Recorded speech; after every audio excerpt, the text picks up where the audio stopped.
So while Pete's still setting up, why don't we just kind of, talk about what you want to, you'd mentioned, at the session, Yep.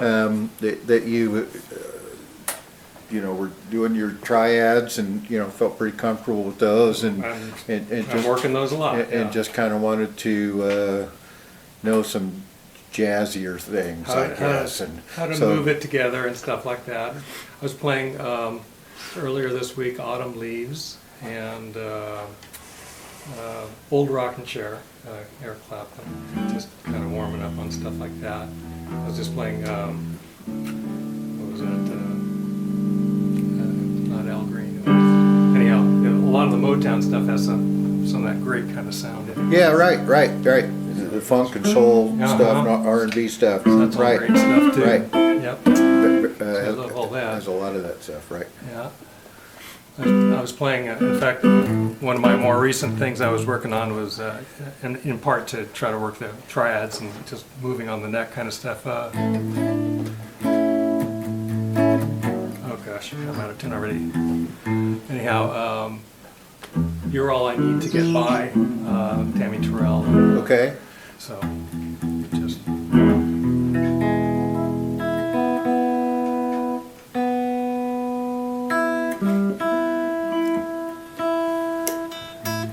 At our jam last time we were playing Breezin', You're right.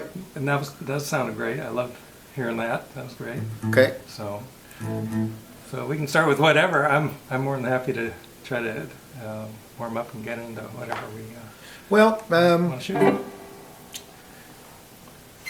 Standard's always best because then we have some idea of where we're trying to sit in the whole thing. yeah. Well, what I was thinking was, you were talking about, triads, and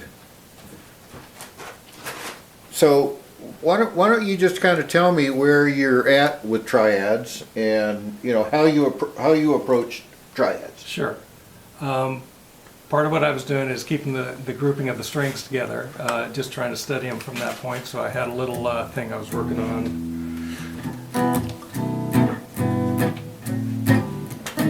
Oops, it's a stretcher for me still.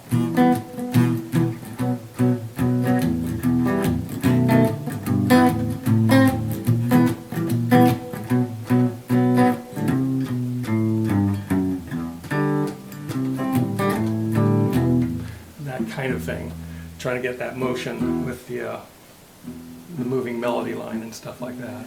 Okay. So, so what I'm thinking.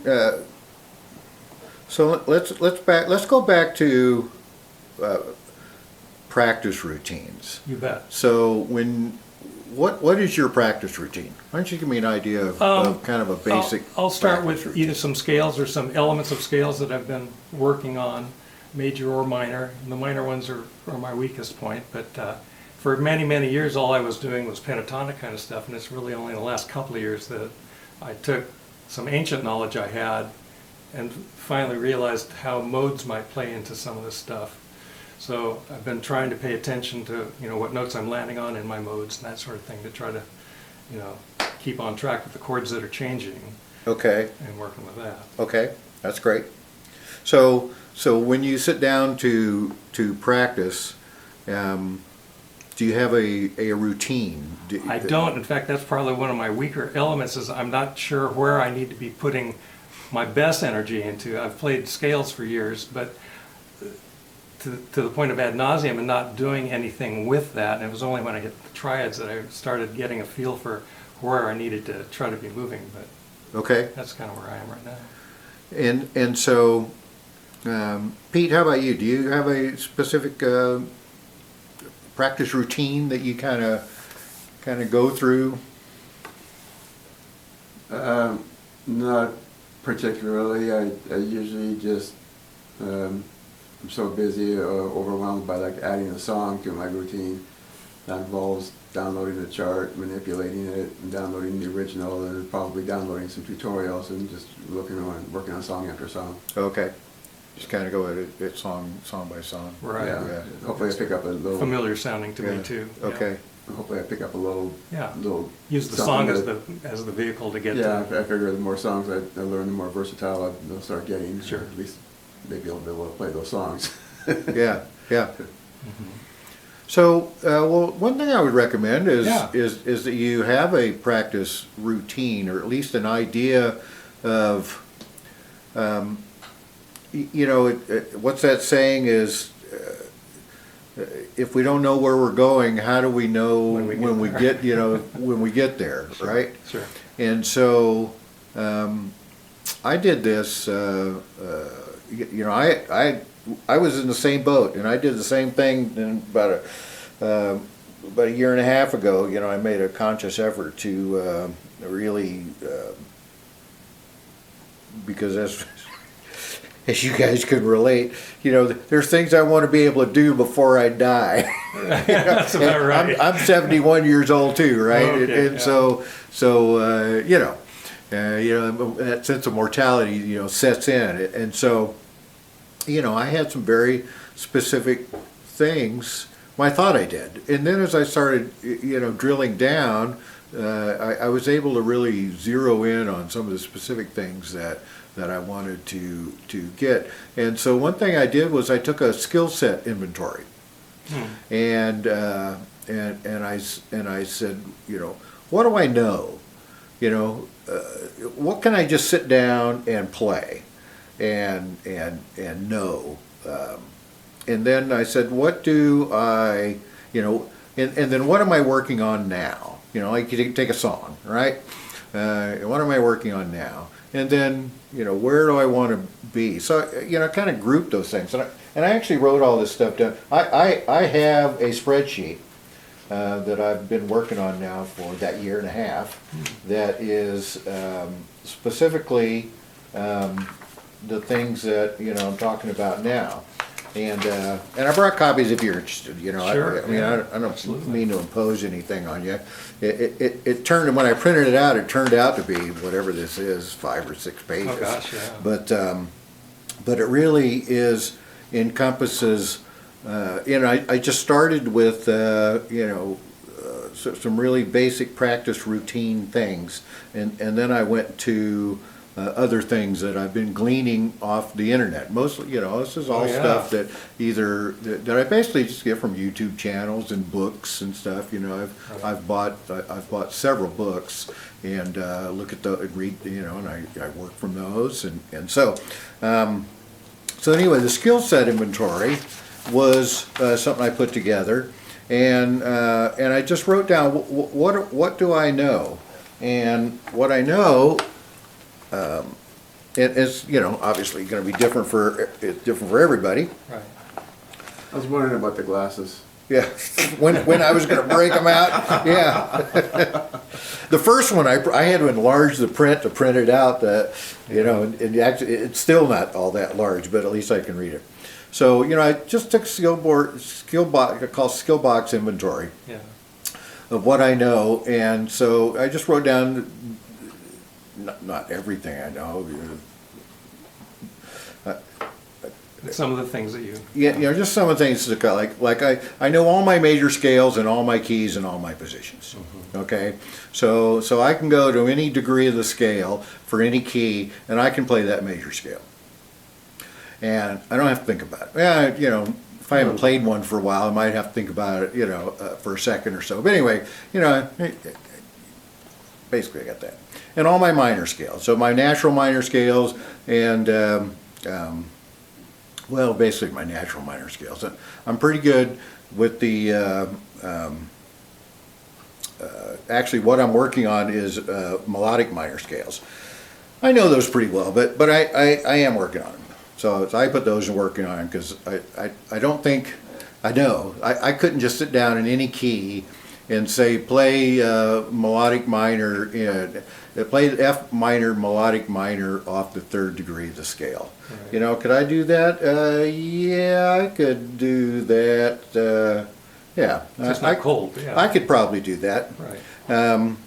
I know all my dominant seventh chords, my ninths, my sixths, all my altered, I know altered chords, I know tons of chords. Right. So I know all my major, minor chords, augmented chords, diminished chords, dominant chords.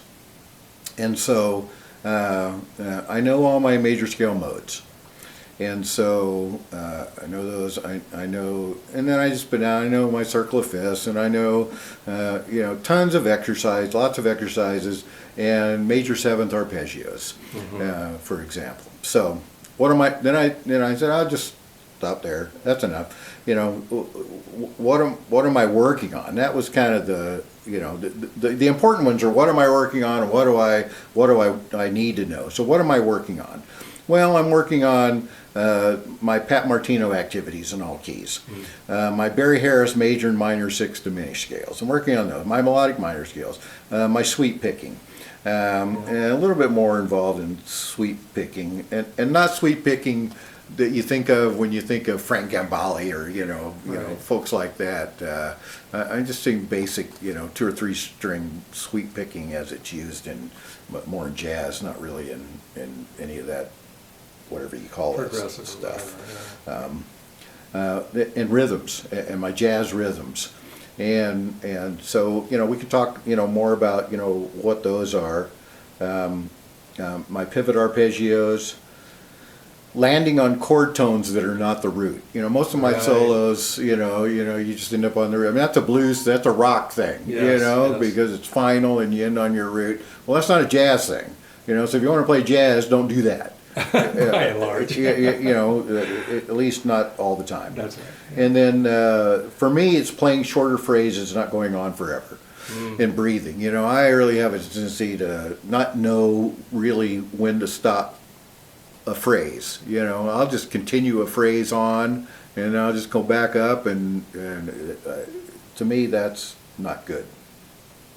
Now that's great if you're Charlie Parker or John Coltrane or somebody that's I don't even know if these I guess these guys do it. These shredder guys, that just are constantly you've got 3 minutes It's just of- going on, right? And so I find that boring. Yeah. And then, so what do I need to know? So this is looking forward. Well, I want to learn how to think more melodically, Yeah. and so how do I do that? And well, one way to do that is learn melodies, right? And I need to learn more jazz standards. I don't know enough jazz standards, and when I say know them, I mean be able to play the melody, play the chords, comp on it, take a solo, play the head out. Right. So it really is kind of a when you're learning a song, that's sort of a good rule of thumb to have is go through the song 4 times, play the melody, play the chords, play a solo, and play the head again and out. And if you do that repeatedly, then that'll give you a really good sense of the song, no matter what the song, jazz or any other song, right? And then for me, one thing I want to do is learn how to play against across the bar line, and I know I do that, but I don't think I consciously do that. And what that means is don't have a phrase just end on the 1 of the beat or really the 4 of the beat, Right. to where the next phrase starts on the 1 of the next beat. Right. Have it. You're not always downbeat. are you? Right. You're not always downbeat focused, right?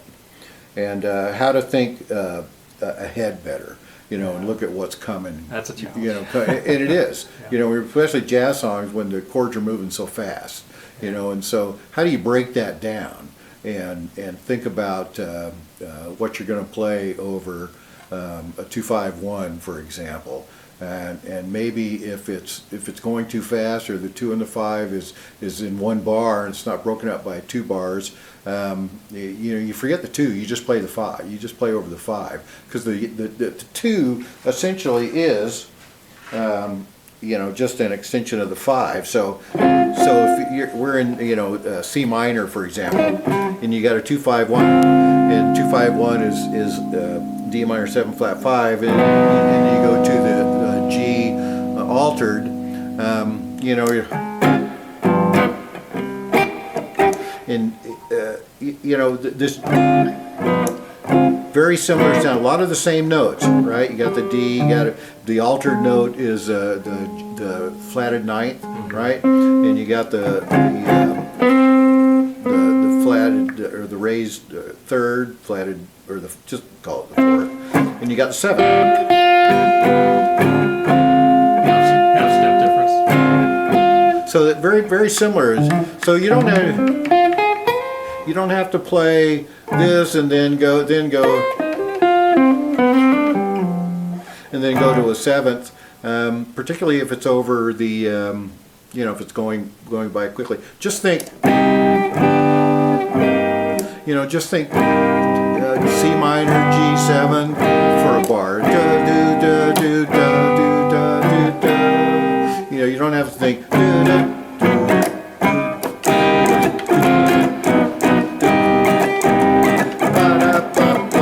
You don't have to think, you know, well, I got to play something on something like that, you know, I'm playing D minor, something over D minor 7 flat 5, And a dominant. and then switch to the dominant. You know, you just play something over, you know, we're on the D minor 7 5. You can just play right over the C minor, or over the G7th for the whole thing. So so that's one thing. So so thinking ahead and plan what I'll play. So, you know, look at the song and get an idea of, you know, what's the key center, you know, what are some of the things I could play over that key center, right? And then specifically, you know, I want to learn some more pieces from solos, you know, and because that's how we get our vocabulary. Yeah. You know, we listen to other people's solos and we borrowed their licks. You know, we all have licks that we've taken from whoever our favorite guitar players are, and that's what we play. And if you want to expand that, you just got to go to you know, the guitar players that you know want to sound like, or you hear a lick and you would like that. Well, you don't have to learn the whole solo, you know, just listen for that one bit that you like, and you know, try to pull that out and then incorporate that into your playing. And then specifically measurable goal is to increase my speed by 10 to 15 beats per minute within 6 months. So I do that on my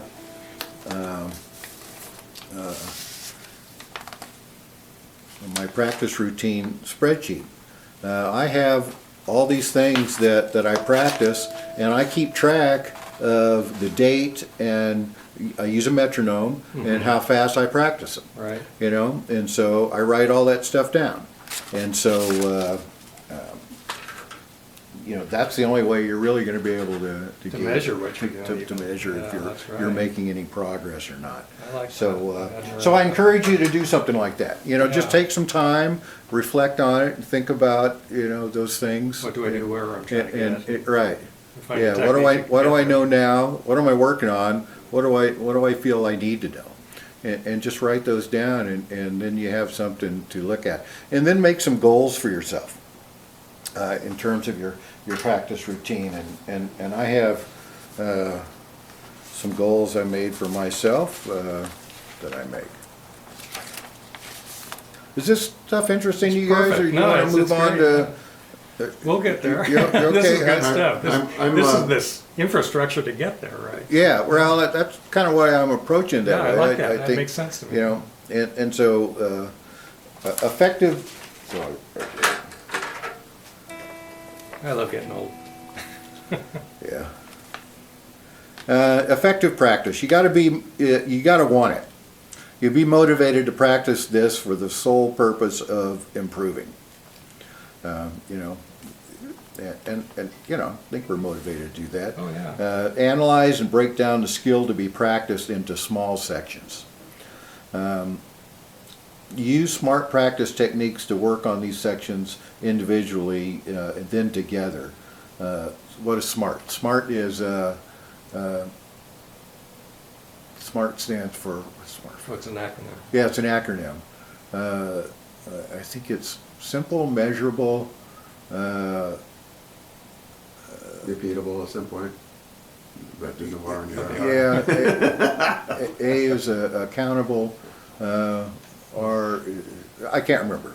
It's actually a management term. Oh, yeah, okay. SMART, S-M-A-R-T. Uh-huh. And but anyway, I used to know it, but Believe it. I forgot. But more importantly, apply repetition and measure and track your efforts.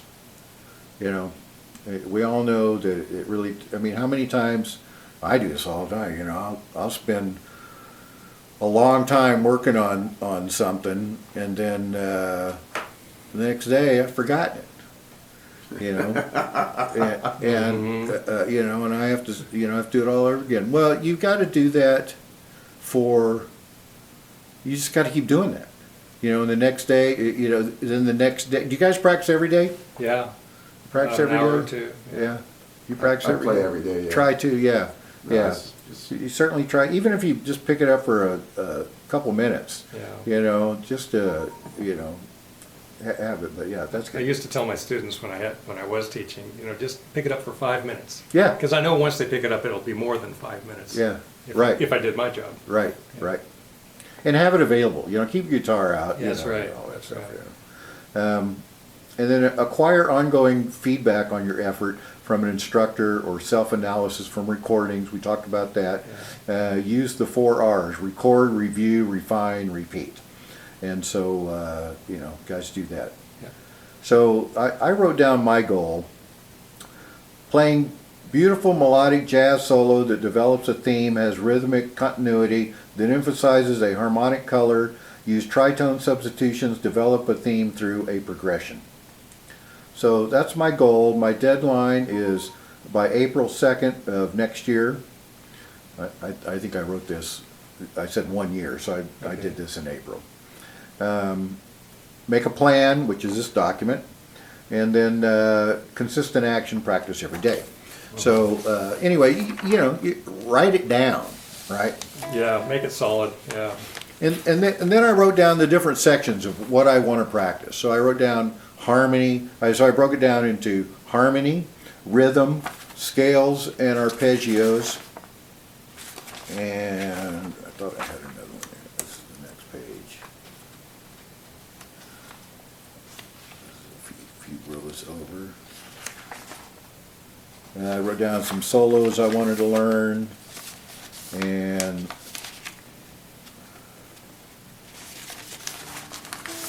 And then these are just things I learned, like melodic minor, when to play melodic minor. Mm-hmm. You know, when do you play melodic minor? Well, I've got 7 lines here of, you know, over a minor 7 flat 5. Now you play it off the 3rd, off of dominant 7. You can play a half step up from the root. Well, that's one way to approach it. There's other ways. This is one way. Off of a minor 7, play off the root.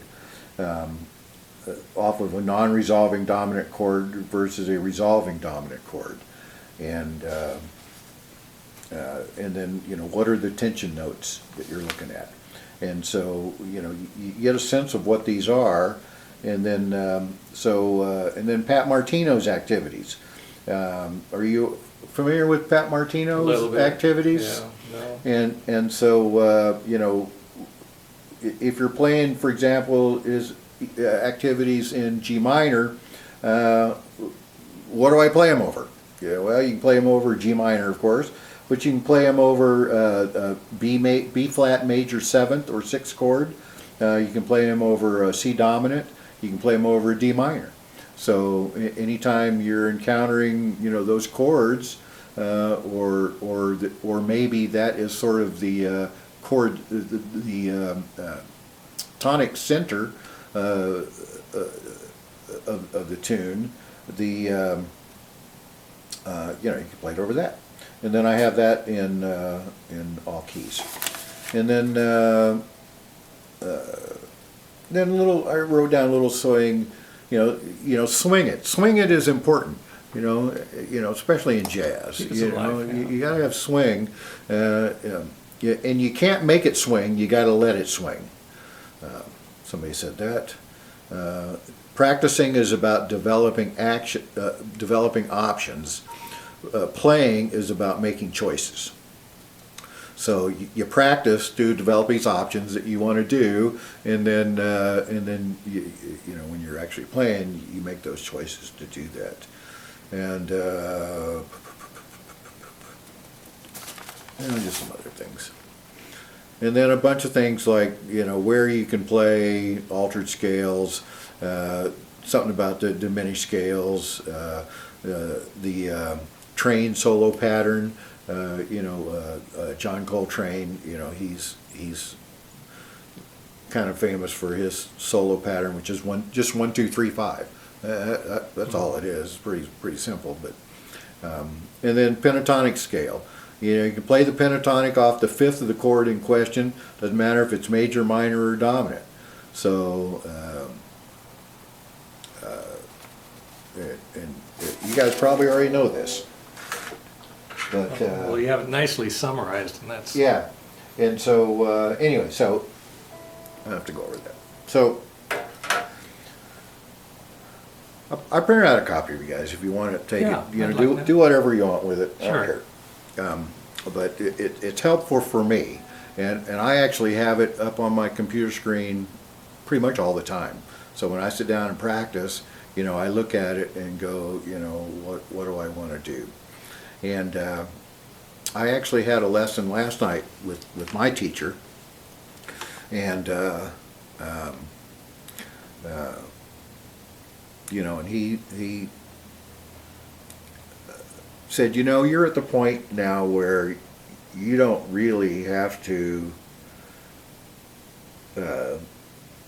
kind of do these, because I have, one thing I should do, when I start my routine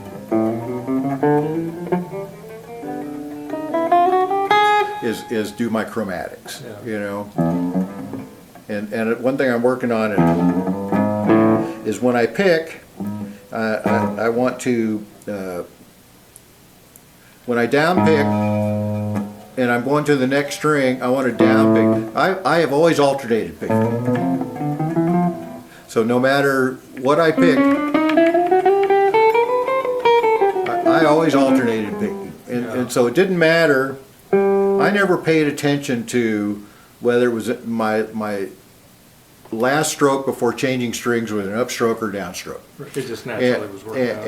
And if it, well, no, it might naturally work. It depends on how many notes you're playing on a string.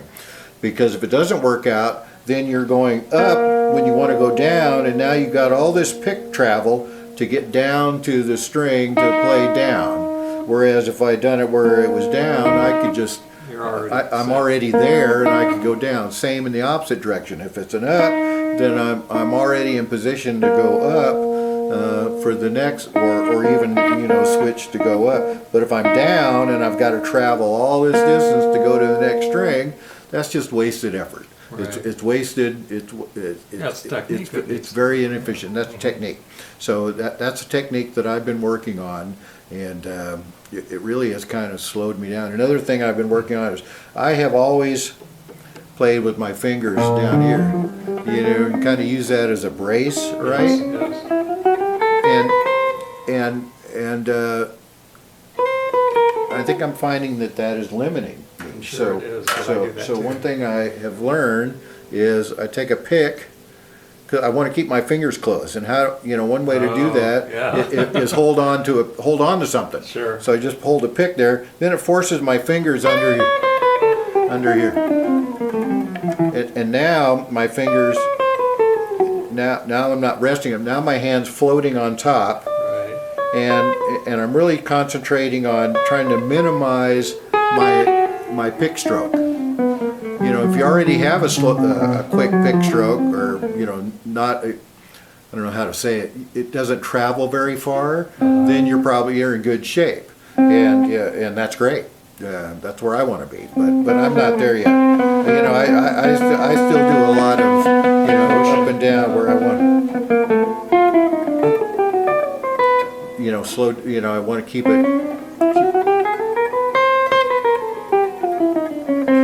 my movement minimized. So, And so jazz tends to be smoother overall sounding with volumes and that sort of thing. Rock often has a lot of punch. right, to it. and that's exactly what I was doing was because I was a rock player, and so I was always just beating the shit out of my guitar, you know, and playing really hard, Sounds familiar, right? yeah. And It's not hard, it's percussive. That's right. It is. Bang. Yeah. Sure. Well, I mean. It is. No, it's a technique to it- pluck the string with. It, and beat it. certainly. Yeah, Yeah. right. But it's you know, it's required for rock to get that sound, right? You right. know, to get that percussive sound and get that intensity out of the note. And it's you know, very well documented. You know, I saw a video from Warren Haynes, you know, that said that very thing. You know how you approach a note. You know, and he was saying in his blues playing, you know, you'd be very expressive with a very light touch, right? You know,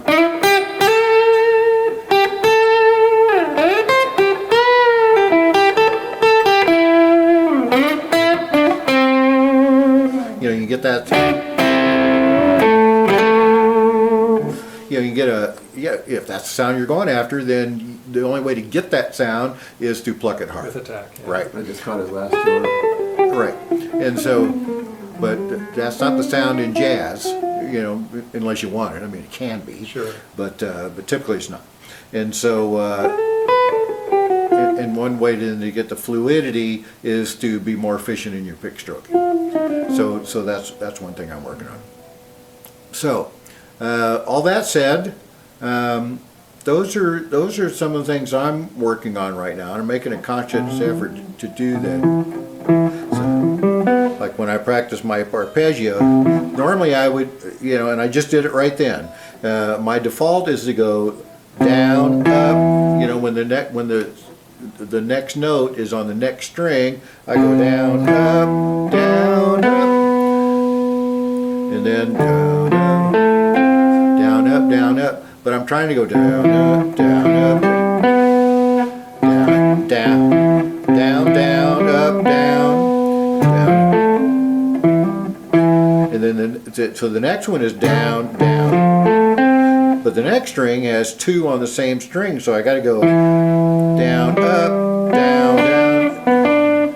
Because now I'm skipping strings, so Yeah, that's a whole nother level of stuff going right. on. So you know, I got to think about that because sometimes I'm on 2 strings, sometimes I'm 3 strings, sometimes you know I'm on 4 string.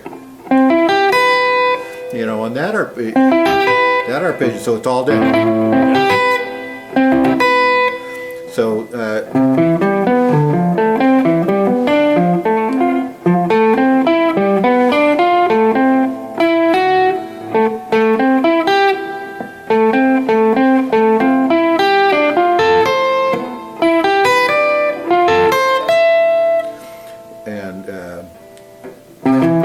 As you can see, I've still got It takes work practice. on Oh, it. You know, yeah, no, I totally you know, get it takes it. practice.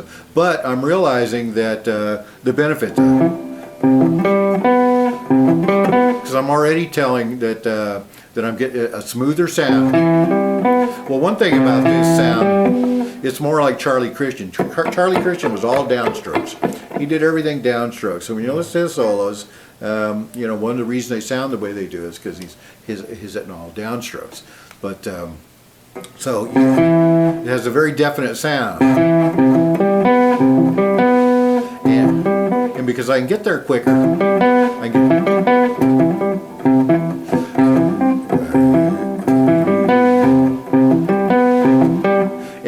And it really is. I only started on this last week, so I'll be honest yeah. with you. To be honest with you guys, I just made it a concerted effort to really start working on this next week. So I really suck at it right now. Where did you get onto the concept of changing the way you're strumming on these notes? Where did Was it your teacher that suggested it? Did No. you see it on YouTube? or- No, how did I first get turned on to it?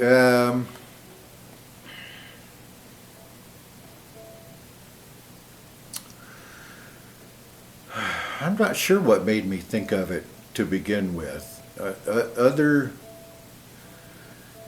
think it's been a process that started when I started learning some Charlie Christian stuff and getting in depth into his style and reading about him, and people would saying, well, he downpicks everything.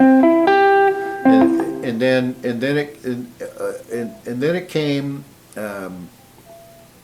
when I realized that I wanted to sweep pick, a little bit more. I really liked the sound of sweep picking, so I wanted to do that. And I realized that involved downstrokes and upstrokes, and moving my hand out.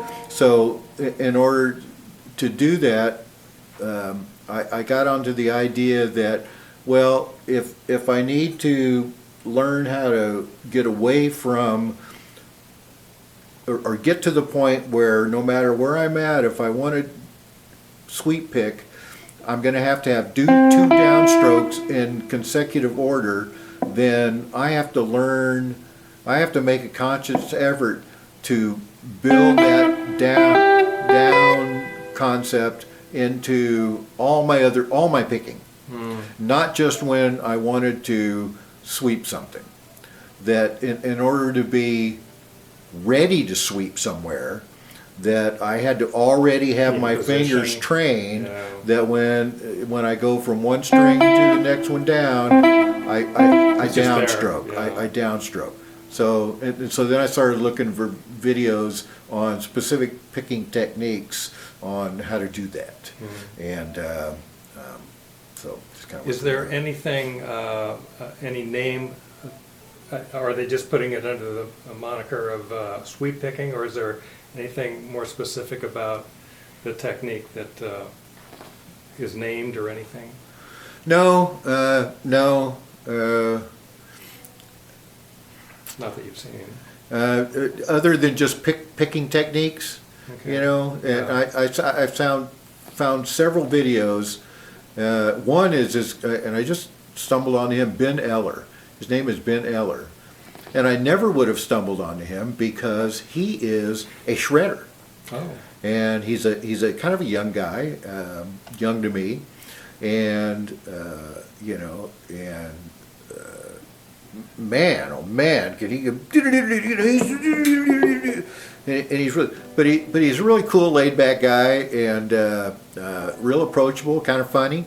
And I never would have found him because his genre is Not what you're looking not what I'm looking for. But his, and I've watched about 3 or 4 of his videos now on picking techniques, and they are really good.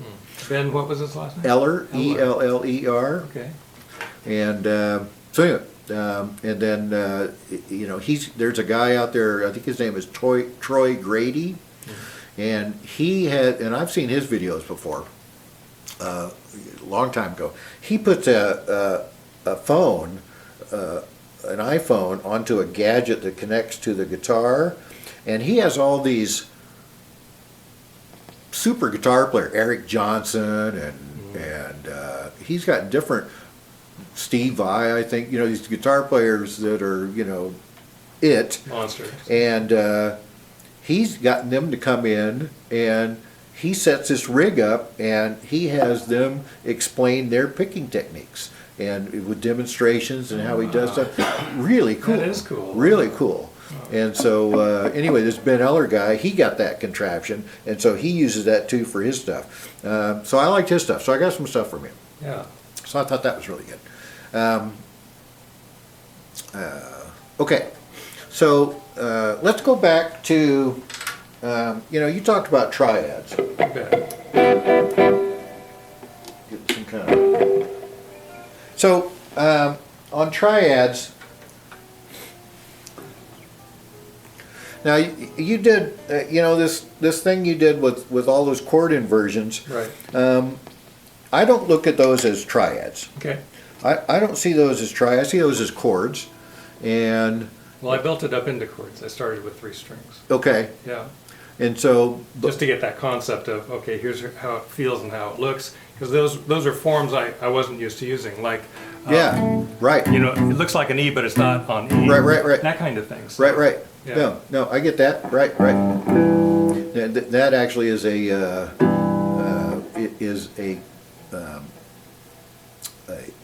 with an F sharp bass. well, what you play, but I look at this as from Barry Harris, and so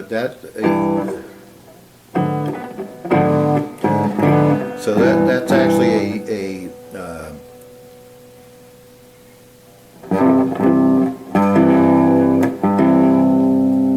I gotta think about it for a minute, because I've kind of been drifting away from my Barry Harris chords on my lower 6 strings. Sure.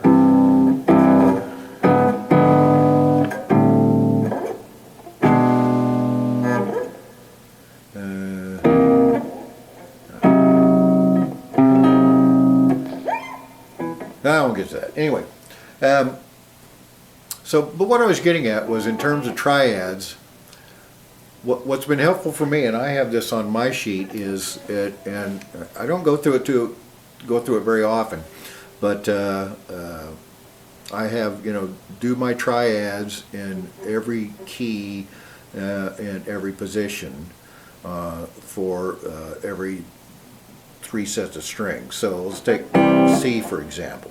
So if we start on the first 3 strings, right, you got, so I would go through those, right? Right. And then go to the next set of strings, 2, 3, 4, and then. Yep. No, that's not right. And just play those 3 strings, right? Yes. And so, do you do that? Yes. Okay. Yeah, that's how I learned it. Right. I'm not fluid with it, but Okay. yeah. Okay. Yeah. Right. Yeah. Well, and so that's a good thing to get to know, so that you know all those. Start with C, and if you want to go up higher, I would just stop at the 12th fret, because everything kind of repeats after that. But and do that. Do that on the next set of 3 strings, and then go down the next set of 3 strings. And it isn't this, right? Be careful not to do where you're doubling a note, because this doubles the C. Oh, right.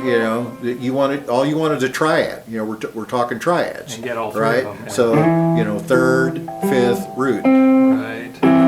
So.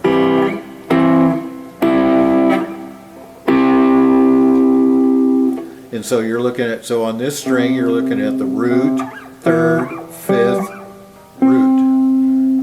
And then you go down to the next string.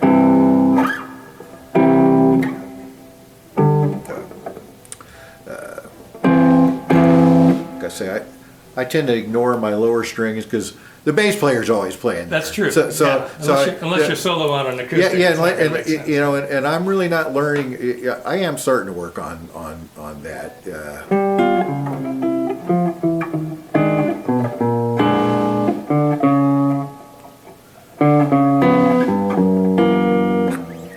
I am starting to work a little bit on my walking bass, but that's a whole other thing. Sure. But so anyway, you got your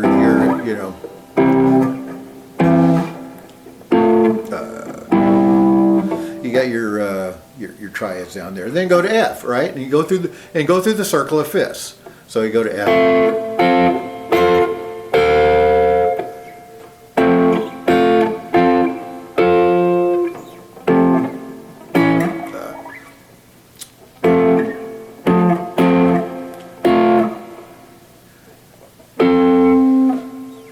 Should have done this before I came over. I haven't done this in. Well, that's okay. I haven't done this in a couple of weeks, but and the problem is I'm going too fast, right?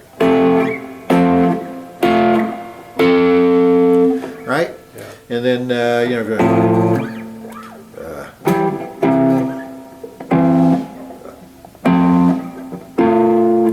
and then go to B flat.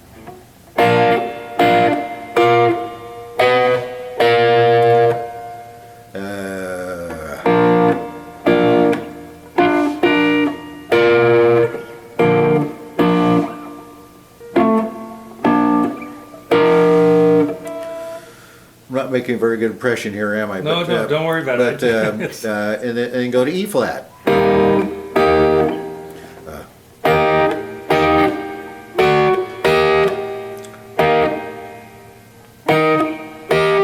See, you know, we don't play a lot in E flat, right? We don't, Us unless guitar we're with players. horn, unless we're with horn players or something. But you know, we do. But I am more and more, and so you know, I try to, you know, I should obviously work on these a little bit more. So you get the idea. You know, go through all these: E flat, then A flat.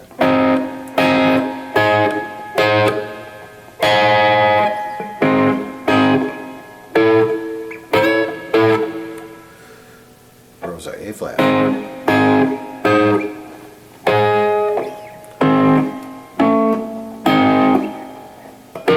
No. That's fine, believe me. I do that all day long, I'm not used to teaching. teaching guys. Sure, sure. I haven't in a long, long time. Yeah, So, me but neither. anyway, go through the circle of fifths, right?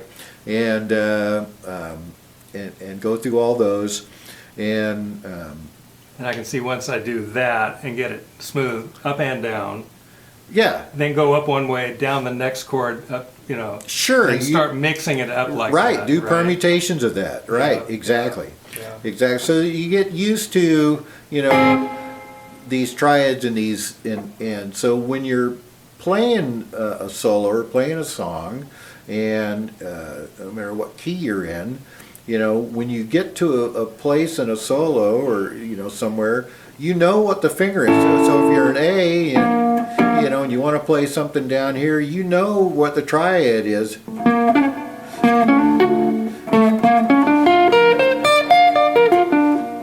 If you want to play something down Yeah, here. because you might have a good chance of not having to move your hand down the neck just to get that sound. Right. Yeah.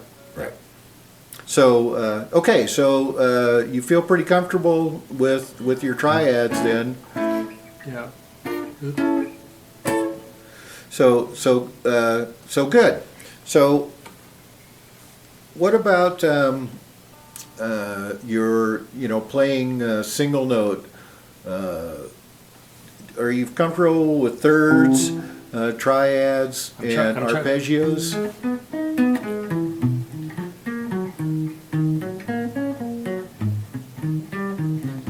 That sort of thing. That sort of thing, right. So let's say in the key of C, so we.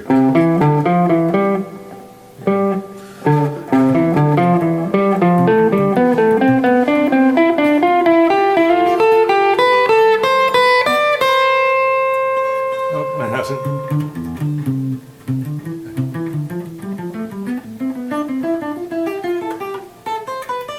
Good, good, and then go down.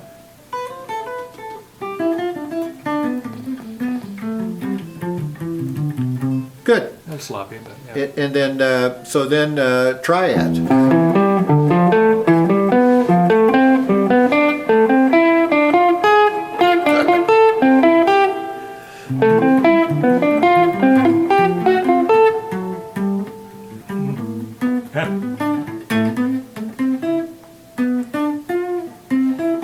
Okay, and then, and again, those down, so you go, so you go.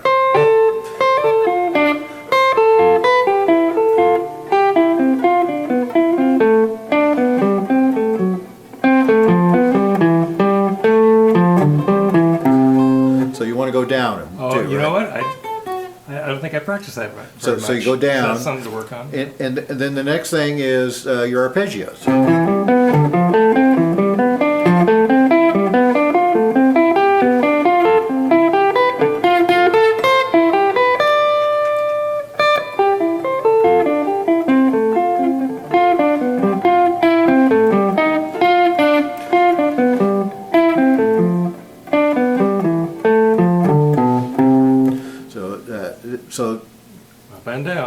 and down, right. Yep. Up, arpeggios up and down, arpeggio in major seventh. Yes, all Right. four, yep. And then you can always do,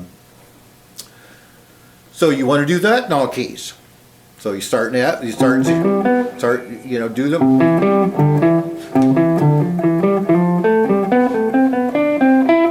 Then go to F.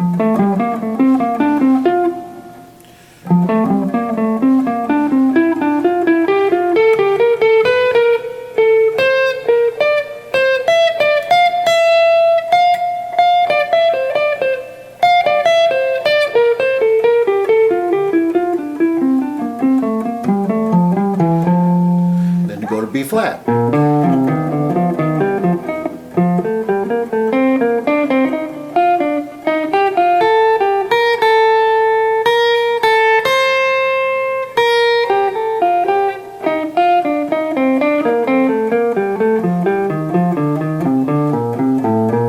Then go to E flat.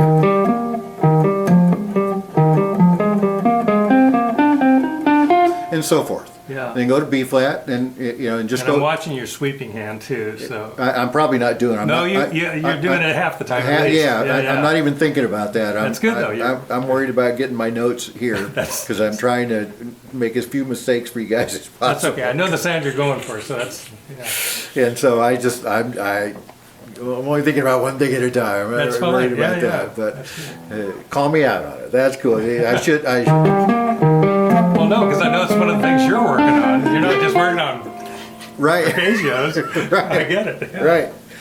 So anyway, learn those in all keys. Yeah. You know, you know your arpeggios, and that's major chords, right? Major sevenths. You know, and then you know you could do the same thing with dominants.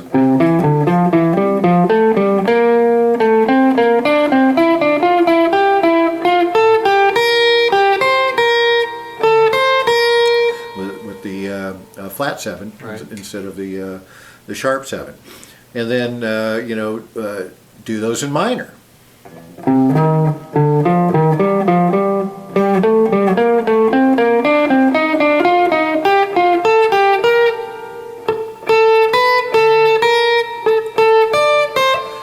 Natural minor, that would be natural minor, and then you know you could do it in harmonic minor.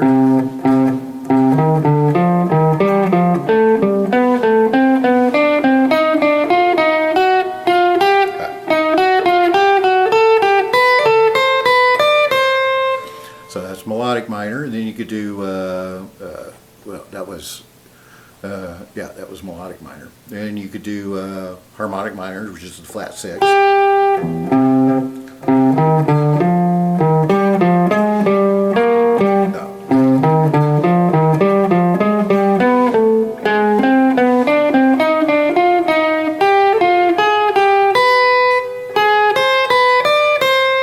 Are these different minors not related to the different modes of a scale? No. They're somewhat different. I don't know what drives that. you know. Right. Just the way the notes are stacked. So they all have their own mode. Natural minor is natural because in C, for example, It's A the minor. natural minor is A minor, Right. right? So A minor has the same notes as C, and so You just said something I understood. That's good. and so the natural and harmonic minors are just changing the different degrees of the scale. The melodic minor is a major scale with the minor third. So it's nothing more than a C major scale with a minor third instead of a major third. So it's got an E flat instead of an E. A harmonic minor has a minor third, and it Flat seven? it has a flat seven, and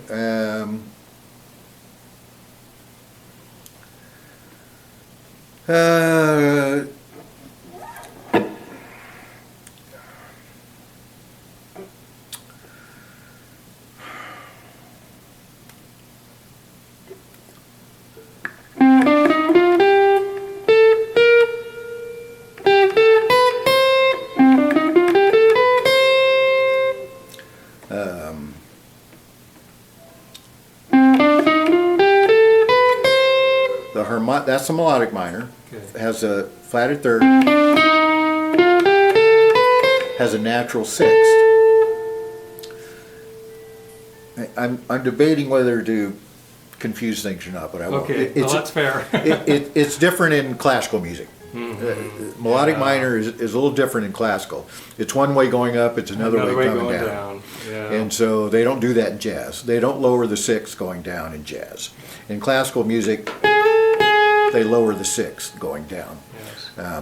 but they don't in jazz music. So harmonic minor I is think I always, the block went up when that kind of stuff came up. Yeah. yeah. Well, I studied classical music, and so when I started studying jazz, and I was learning melodic minor, I kept thinking, why aren't they lowering the sixth on the way down? And I finally found a video because I always confused. Nobody ever talked about lowering the sixth on the way down. It was always, the natural sixth in both directions, and that used to drive. It made me think, did I learn something wrong? No, it's You totally know? familiar to me too. And then finally, I ran into a video where somebody said, "No, don't confuse it with the classical version because they lower the sixth." I'm like, yes, So I was there's a right. variant. I was Yay. right. Cool. Yeah. So anyway, harmonic minor lowers the sixth.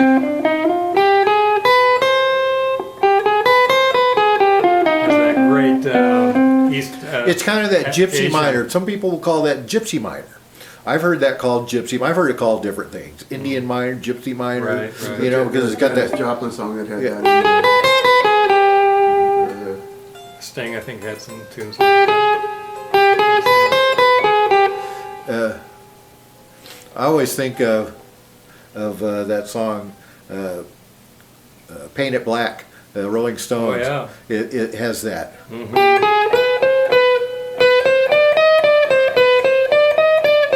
I Right. forget the melody on it, but if you listen to the melody, it's a harmonic minor. It's doing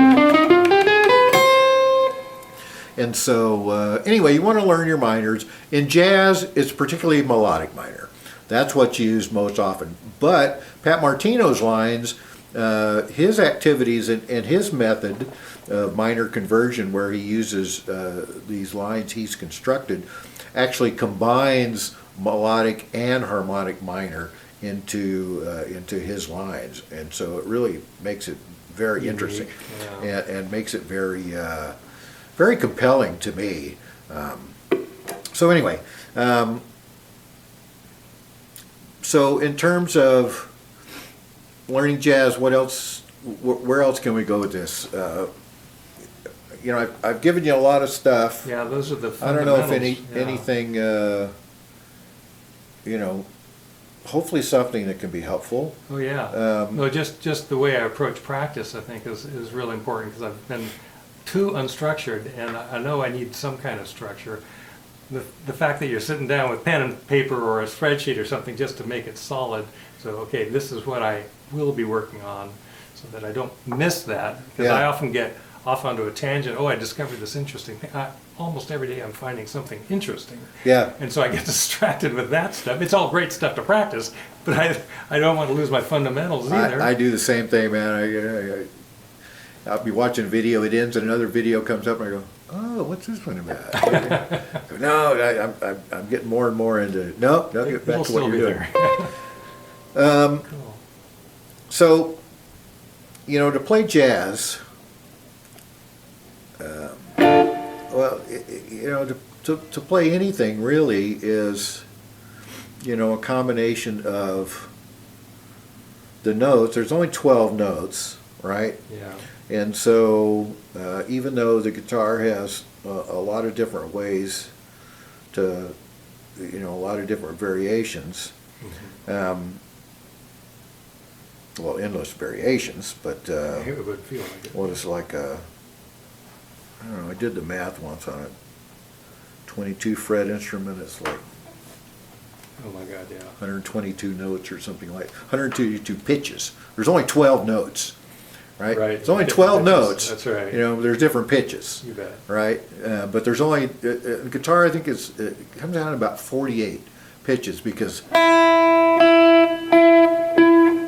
that's all the same pitch, Right. right? You Different know, tonality, right? that's all the same pitch. Yep. You know, you hit the note on the piano, you know, that's the same note on the piano, Exactly wherever right. it is on the guitar. Exactly. And we are, you know, guitar players love the fact that because of the timbre of the sound, because of the different string and the position on the neck, you know, it gives us, you know, a completely different sound. Yes. You know, even though it's the same tone, same pitch, it's a completely different sound. Yeah. And, you know, how we use it really depends on our own imagination and creativity. So, even though there's 1, 2, 3, 4, 5 of those, and the same on every string or every note, you know, still only 12 notes, right? Yeah. So that's E at that pitch, you know. There's one at that pitch, right? True, yeah. And then one at that pitch and one at that pitch. So we've got 4 different. So we've got 4 different octaves, right? That we can play in. And you know, then of course if you have a 24, you always have 24. You know, you get up to the 12. But Or if you have But, a 7 or 8 string guitar. Or, yeah. oh my right, goodness. yeah, Yeah, it just gets. So, but that's the other thing you want to know, you know, is make sure you know where all these notes are, you know. So you know, play a C, you know, you play all the C's in your instrument, and you know, and if you don't know them, just take a minute, you know, every day. You start your practice, or at some point, you know, you learn something. All right, I'm gonna play every G. You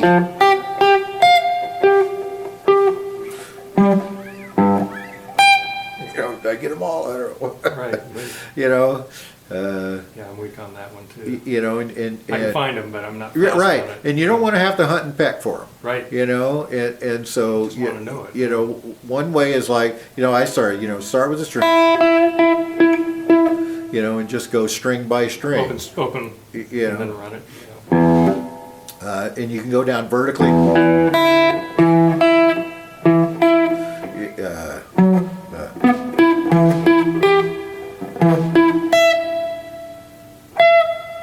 And so you go horizontally and vertically, you know. So so I would do that, and focus on what you don't know.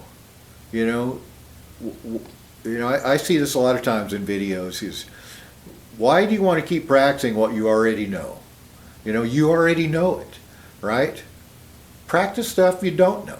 Right. You know, make an effort. You know, maybe warm up on something you don't know, but get right to stuff you don't know. Yeah. You know, if I don't know where all my A flats are, you know, and I want to play A flat, you know, because in jazz you're going to encounter A Oh, flat. it's going to happen. Yeah. You're going to encounter B flat. You know, B flat is the main key. B flat, F, and C, and E flat are the 4 chords used primarily in jazz. You know, you see a lot of A flat and you see some D flat. But that's because horn players, they play B flat and E flat instruments. Yeah. Right? Got concert pitch and all that Right, stuff going on. right. And so, you know, that's the reason for it, right? You're playing with horn players that have instruments that you know, they're in that, that's their pitch. I got to sit in with a big band one day. Oh my God, it was such a workout. My head was spinning by the time I got to the end. And it was on stuff I'd been practicing. Oh, But yeah. just the rate that we were in there at, it's like, well, I wasn't practicing at that tempo. Okay, we're picking it up. Stuff like that. I played in 2 jazz bands in college, in the school jazz bands. Oh, great. And it was a frickin' nightmare for me. Yeah, it's a lot of You know, work going on. I faked my way through it, but oh my God, looking back on it now. That's how I felt. It taught me I have a lot to learn. And so, Yeah. all right, so yeah, practice things you don't know. And then, so notes are a big thing in jazz, but the bigger thing in jazz is rhythm and phrasing. Yeah, feel. And so, you know, jazz rhythm is different than blues and rock rhythm. in the sense that where, you know, most of the beats fall, you know, most rock and blues is on the downbeat. You know, things, you know, it's very downbeat oriented, very Metronomic because of that, right? that right, and just focused on the one bat boom bat, you know, because the beat is right there. But jazz is really more offbeat form of music. Yeah. And while there certainly is a lot of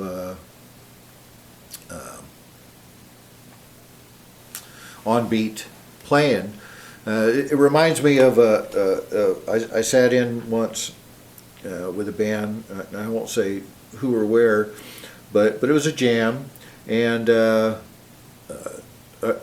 wanted to do "Sunny Moon for Two," and you know, that song is starts in an op. You know, it's just a blues. You know, it's just a jazz blues, but the melody is one.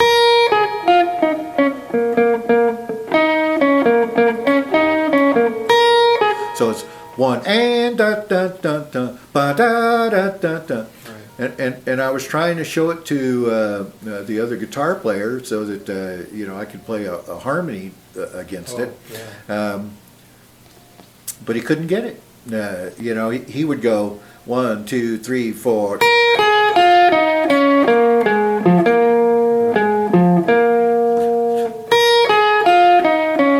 Right notes are on the fiddle. And I would Yeah. try to say, no, it's on the amp beat, boom, ba, and he just couldn't get it.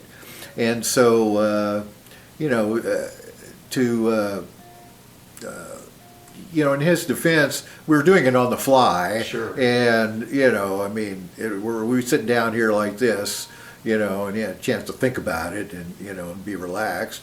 He certainly would have gotten it. Yeah. So, but it just, one thing it just did to me was it really made me realize how different rock and pop and blues players are from jazz players. Yeah. And I've really been more keenly aware of that as I go out and listen to players play. And so, you know, that's a big difference. So you need to know, you know, your rhythms. And I actually have, I didn't bring them, I probably should have, some exercises that are some basic rhythms for jazz. You can find them online, and you know, they're pretty common. You know, but you know, one for example is triplets. Now, there's a lot of triplets in blues. I've always played triplets. Yeah. You know, but in jazz, you see them a lot. You know, in like blues. You know, in blues, for example, you know, people will play, you know, on the one, melody one, ba da da da, triplet one, do do do do do do do, boo dee da, ba ba boo da, bee da boo da, boo da boo ba, or double trip, do do do do do do do. You know, those are just triplets. If you wanted to. You know, if you're counting Right, four, you have 6 in a row. You know, sextuplet. You know, A pair of 1, 2, 3, 4, 5, 6. 1, 2, 3, 4, 5, 6. 1, 2, 3, 4, 5, 6. That's one beat. 1, 2, ba-da-doo, da-da-doo, ba-da-doo, da-da-doo. You know, that would be, you know, 2 sets of triplets, but, you know, those would be quarter note triplets instead of 8 note triplets. But anyway, there's, you know, a lot of blues, right? Plays triplets. But in blues, you see them so much on the downbeat. Boo-doo-doo, boo-doo-doo, da, melody one, you know, boo-doo, boo-doo, boo-doo, boo-doo, boo-doo, da, boo-doo-doo. In jazz, you would see more of a you would start on an upbeat of a beat and then do the triplets. 1, 2, 3, 4, 1. 1, 1 melody, 1. So you start with an 8th note, 1 ba, one, ba, and then the melody would be, or the triplet would be, ba, ba, da, ba, da, da, da, ba, ba, da, ba, da, do, do, do, do, do, do, do, do, do, do, do.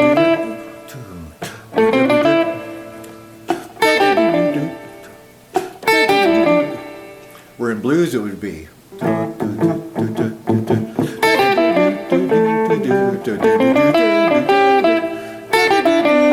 versus bum.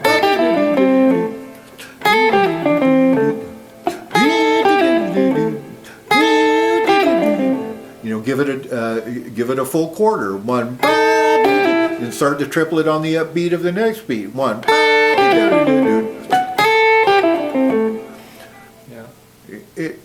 Instantly it's jazzier, right? I mean, it just Right. feels jazz.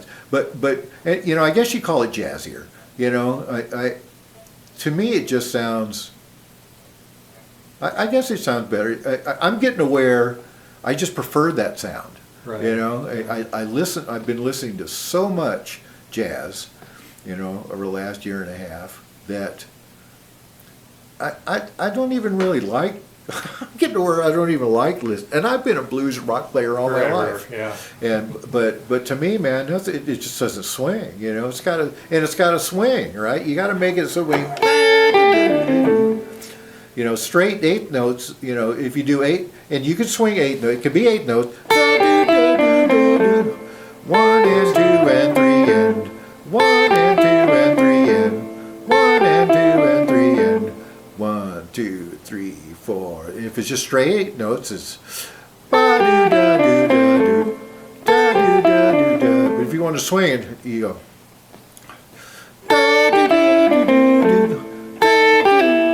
You're almost making it like a dotted 8.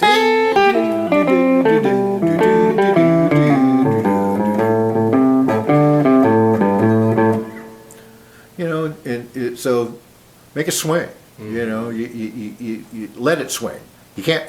Make it. Whoever said, you know, you can't make it That's a good swing. point. Just let it swing. As Emily Rimler used to say, you guys know who Emily Rimler is? No. You need to study you need to catch on to Emily Rimler, man. What she plays is simple, but fucking she swings, man. Poor thing. They say she died of a heart attack. It was really caused by heroin. She was a junkie. She's 32 years old. That was a shame, man. Emily Rimler in the 80s and 90s. Okay. And she's got she did do a instructional video, and she goes, you know, move your body, you know, when you're playing, you know, let your body feel it, you know, you can't just feel it. Bolted down to the floor. Yeah, right, you know, put your body into what you're doing. Okay, what else? Is any of this helpful? It is for me, yeah. Yeah. Yeah.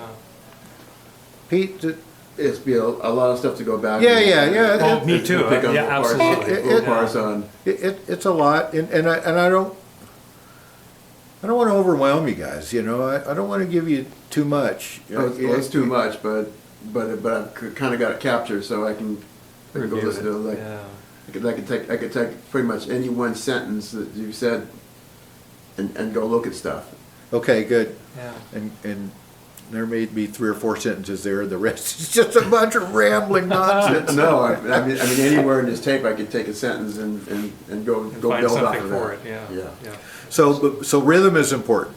You know, the jazz rhythm, and knowing.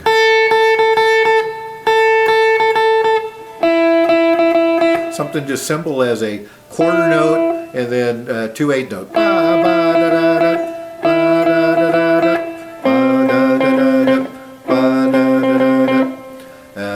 You know, another good jazz rhythm.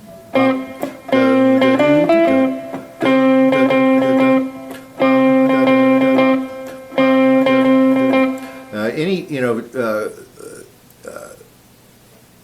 done. Dotted quarter note, 8 note, the other way around.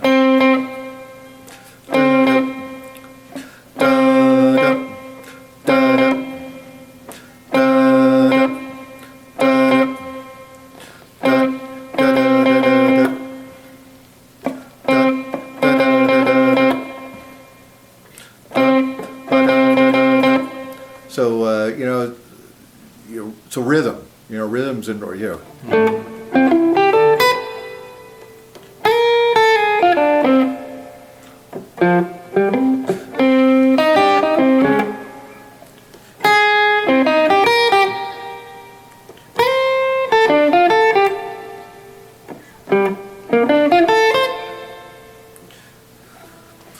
Um,